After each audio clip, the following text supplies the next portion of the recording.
الحمدللہ اللہ کے نبی صلی اللہ علیہ وسلم فرمایا کرتے تھے کہ رشتوں کی بنیاد حسن بھی ہوتا ہے، مال بھی ہوتا ہے، حسب نسب بھی ہوتا ہے اور دین ہے۔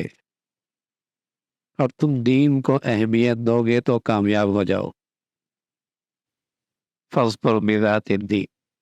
الحمدللہ یہ جو ایک رشتہ طے ہوا ہے، ایک برادری کی زبان اور دوسری برادری کی زبان، اور یہ دین کی بنیاد پر ہوا ہے، اور ایک بہت شاندار روایت ہے۔ عام طور پہ اس وقت ہمارے معاشرے میں شادیوں کے بڑے مسائل ہیں۔ سچی بات ہے، بچیوں والے تو پریشان ہیں ہی، بچوں والے بھی پریشان ہیں، رشتہ نہیں مل رہا۔ اور اس کی ایک بڑی وجہ یہ ہے کہ ہمارے ہاں اپنے ہاتھوں سے بنائی ہوئی بیڑیاں بہت ہو گئی، رکاوٹیں بہت ہو گئی۔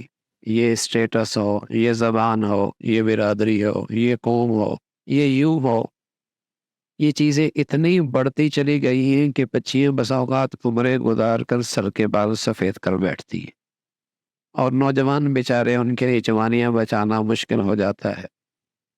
جو اللہ کے نبی صلی اللہ علیہ وسلم نے ایک بات بتائی تھی کہ مسلمان اگر دیندار ہو جاتا اور دین کی بنیاد پر رشتے ہونے لگتے تو زندگی کتنی آسان ہو جاتی۔ پھر یہ سمجھ میں آتا ہے کہ مزاج نہیں ملتے۔ ارے بھائی، ایک باپ کے دو بیٹے، ایک باپ کے دو بہن بیٹیاں، ان کے بھی تو مزاج مختلف ہوتا ہے، اور سچ بتاؤں اگر دین نہ ہو تو وہ بھی آپس میں اچھے طریقے سے نہیں رہ سکتے۔ لیکن دین ایک ایسی چیز ہے الحمدللہ کہ چاہے وہ کسی برادری کی، کسی قوم کا، کسی زبان کا، کسی علاقے کا، لیکن دیندار ہو، واقعتاً دیندار ہو، تو مزاجوں میں تفاوت کے باوجود بھی گھر بڑے خوبصورت آباد ہو جایا کرو۔ فاظفر بذات الدین، دین ہے۔ آج سب سے بڑا مسئلہ ہے کہ برادری کا ہونا چاہیے، پھر زبان کا بھی نہیں، پھر برادریوں میں پتہ نہیں کتنی برادریاں ہیں۔ اگر ایک زبان کی پتہ نہیں کتنی برادریاں ہیں، اور ایک زبان کی پتہ نہیں کتنی برادریاں ہیں۔ پنجابی ہے تو اس کی پتہ نہیں کتنی برادریاں، میمن ہے تو پتہ نہیں اس کے یہاں کتنی برادریاں، پٹھان ہے تو اس کے یہاں کتنی برادریاں، خود ہی اپنے لیے مسائل کھڑے کر دیے۔ یعنی بہت سارے ہمارے یہاں شادیوں کی ترجیحات خود بنائی کرتے ہیں، اور اگر یہ بنیاد ہوتی دیندار ہو، دیندار ہو، تو رشتوں کی نہ ہونے کی وجہ دولت کا نہ ہونا نہیں ہے کہ دولت نہیں ہے، پیسہ نہیں ہے، ایسا نہیں ہے، بلکہ ہم نے یہ دیکھا جہاں دینداری ہے، اور دینداری ہے، دولت نہیں بھی ہے، تب بھی وہاں تین تین ہے اور چار چار بھی ہے، بڑی خوشی سے رہ رہے ہیں اور بڑا گھر آباد ہے۔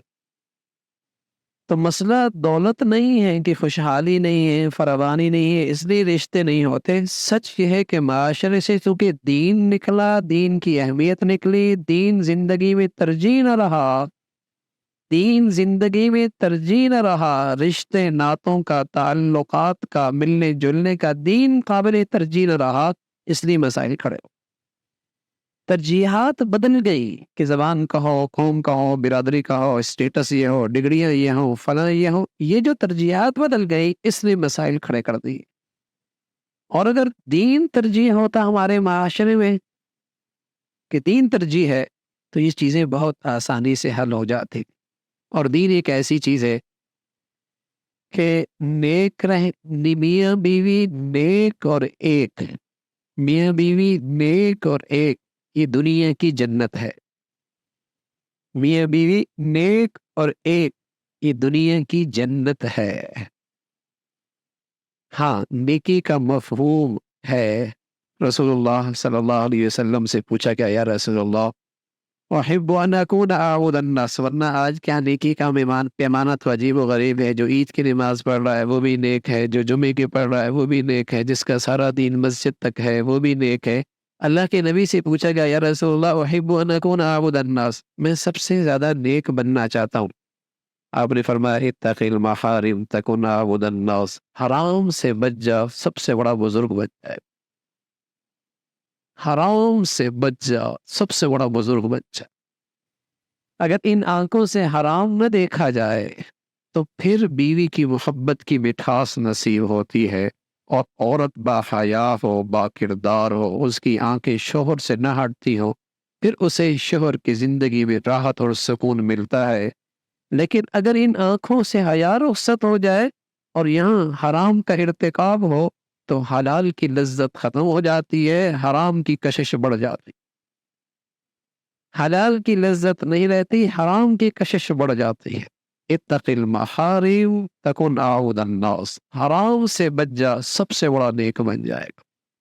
تو میاں بیوی نیک اور ایک، چاہے کسی برادری کا ہو، کسی قوم کا ہو، کسی علاقے کا ہو، کسی شہر کا ہو، کسی وطن کا ہو، نیک تو ایک دنیا کی جنت ہے۔